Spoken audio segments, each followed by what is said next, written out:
Hi everyone, my name is Jenny and I'm back today to do another video. First off, I just want to mention, sorry if the lighting is kind of weird. I'm filming later in the day than I usually do, and also we're experiencing a classic Atlanta evening sunstorm right now.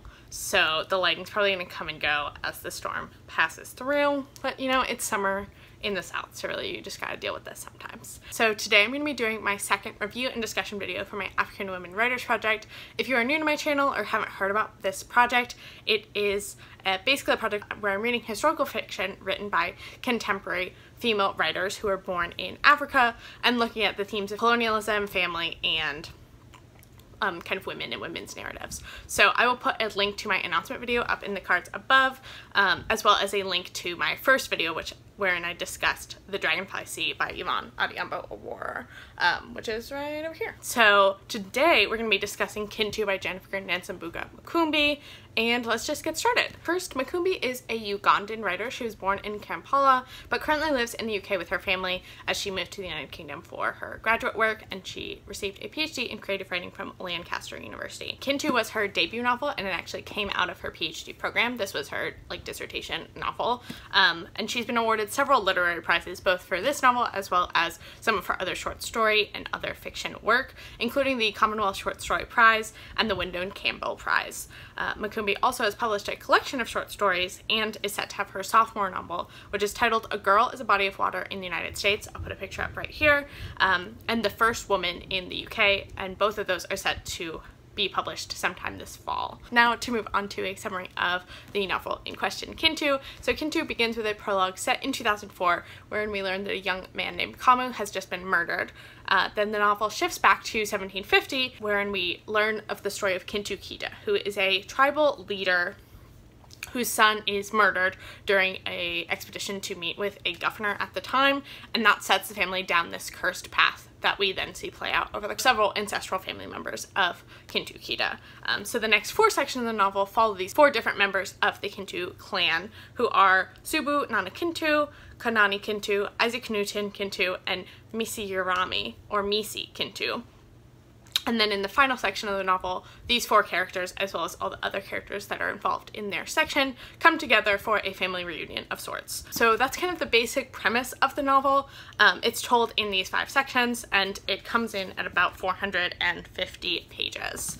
So now that I've kind of given that brief overview, I'm going to hop right into my 5 questions. So my first question is, what are the overall themes of the novel? So the novel, unsurprisingly given its scope, touches on a number of different themes. One of the most important themes, obviously, in this novel is the discussion of family and the importance of family, as well as an exploration of ancestry and kind of where your family comes from and what that means. So the novel explores kind of what does the word family mean and who can be a part of your family, but also the ways in which that your family and your family's past can shape your present and your future. Additionally, there are obviously a lot of discussions on colonialism in primarily 2 different aspects in the novel. The first of which is a discussion on Islam and Christianity, and particularly Christianity as this European introduced form of control, but that has now been adopted by a lot of Ugandans and Africans more broadly as a way in which to kind of form resistance against European colonialism, but also is kind of included in a discussion of how Ugandans and Africans more broadly have incorporated Christianity, particularly Christian fundamentalism, into kind of their own religious and spiritual practices. The other way that colonialism is discussed pretty extensively in the novel is a discussion of Ugandan politics and trans-African politics more broadly, which I'm going to talk about a little bit more later in the video. So that discussion of colonialism leads me nicely into my second question, which is, how is colonialism or neo-colonialism discussed in the novel? What role does it have in the narrative?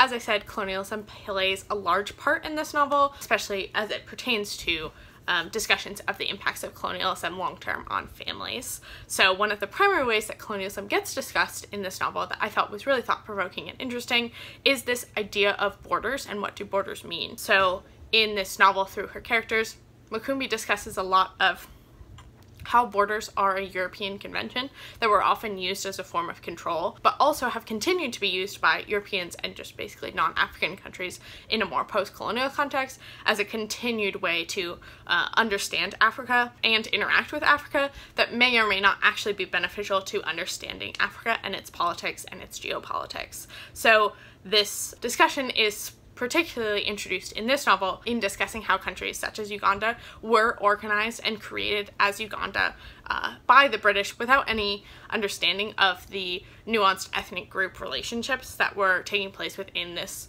larger region that the British understood to be Uganda. This discussion of borders and what creates borders also becomes really important when understanding post-colonial African politics, as Makumbi attributes a number of the potential reasons for a lot of the political turmoil and civil war that's happened in a lot of sub-Saharan Africa is due to these clashing of ethnic groups that have been forced into a single country together. That has also been some of the cause for some of the inter-country wars, particularly in this novel. Makumbi discusses the Tanzanian-Ugandan War in the late 1970s. So this novel has a lot of discussion about borders and how they are malleable, but also a way in which you can use control, which is particularly, I think, discussed really well on page 261 of the novel, which is in Isaac's section, wherein Makumbi writes, after independence, Uganda, a European artifact, was still forming as a country rather than as a kingdom in the minds of ordinary Gandas. Ganda is an ethnic group within Uganda. They were lulled by the fact that Kabaka Mutesa II was made president of the new Uganda. Nonetheless, most of them felt that Uganda should remain a kingdom for the Ganda under their Kabaka, so that things could go back to the way they were before Europeans came. Uganda was a patchwork of 50 or so tribes. The Ganda did not want it. The union of tribes brought no apparent advantage to them apart from a deluge of immigrants from wherever, coming to Kampala to take their land. Meanwhile, the other 50 or so tribes looked on flabbergasted as the British drew borders and told them they were now Ugandans. Their histories, cultures, and identities were overwritten by the mispronounced name of an insufferably haughty tribe propped above them.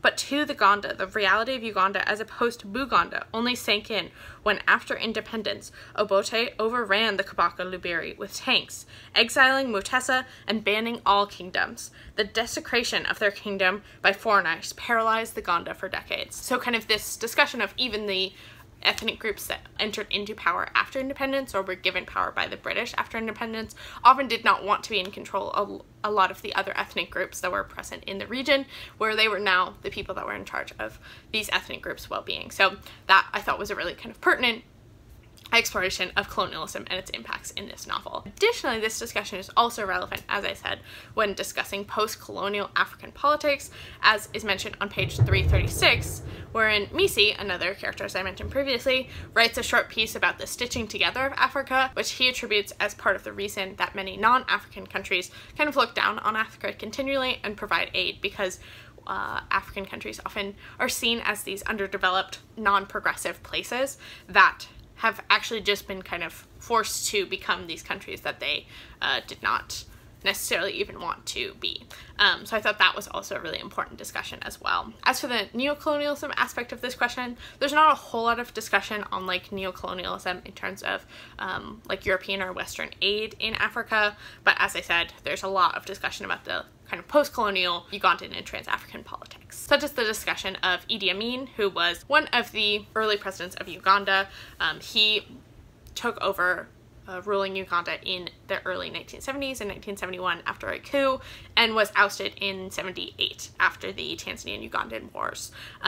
He is a very fascinating historical figure. If you have not looked him up, I would recommend doing so. Next, we have our third question, which is unrelated to the previous discussion in some ways, which is number 3, how are women featured in the narrative? Are they the main characters? Are they side characters? So this novel did not feature women super prominently, although it does sound like Makumbi's sophomore novel is going to have a female main character, which I'm excited to read about. There was one section at the beginning, Subi's section, that was from a female perspective, but most of the time women were described primarily as either sexual partners and or wives or caregivers to children, many of whom took on that burden alone as opposed to with a male or female partner. Question number 4 is, how is history, particularly the history of families, discussed? So I've already mentioned quite a bit of this previously, but family and ancestry are really important in this novel, particularly in the final section where all the family comes together and they discuss kind of the history of their family and how that's impacted their lives. Family and familial names as part of the kind of larger Kintu clan are also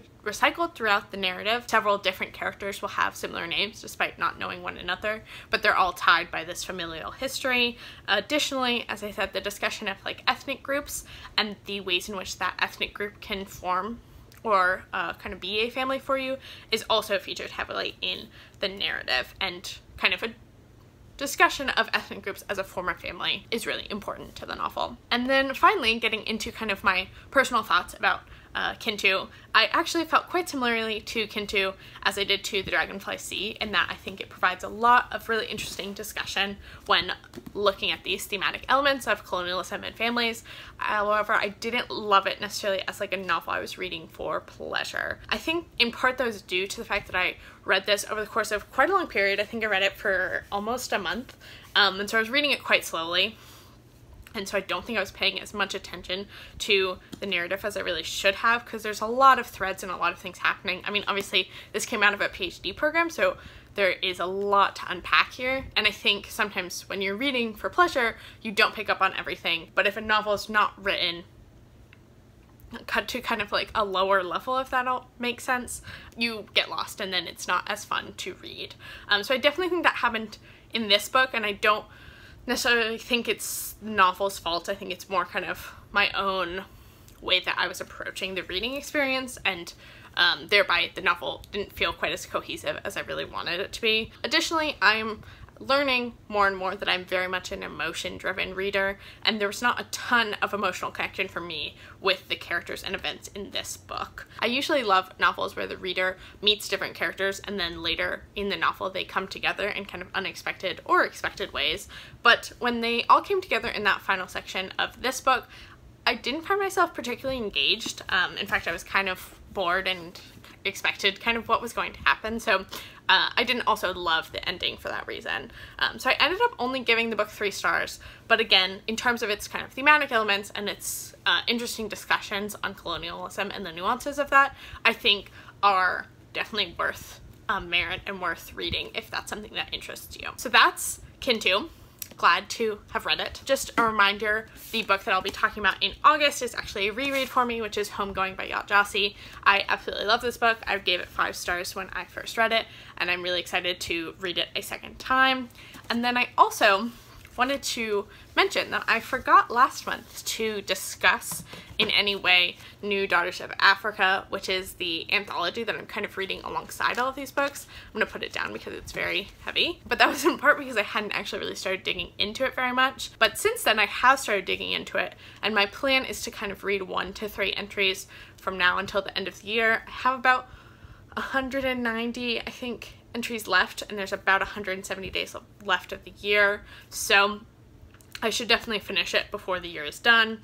And I wanted to, at the end of each of these review and discussion videos, just kind of highlight some of the authors in this anthology that I really enjoyed reading, as well as give a brief kind of discussion of the entry from the kind of author in question, if she is featured in this anthology. So this month, Jennifer Nansambuka Makumbi was featured in New Daughters of Africa. She had a short story that was titled She Is Our Stupid, and I didn't particularly love it. I don't remember it being super memorable for me. I do think she has a very specific writing style in terms of this not super verbose prose that I'm not sure I necessarily love, and I found that to be true in both Kintu and the short story. So yeah, it was fine, but it didn't particularly blow me away.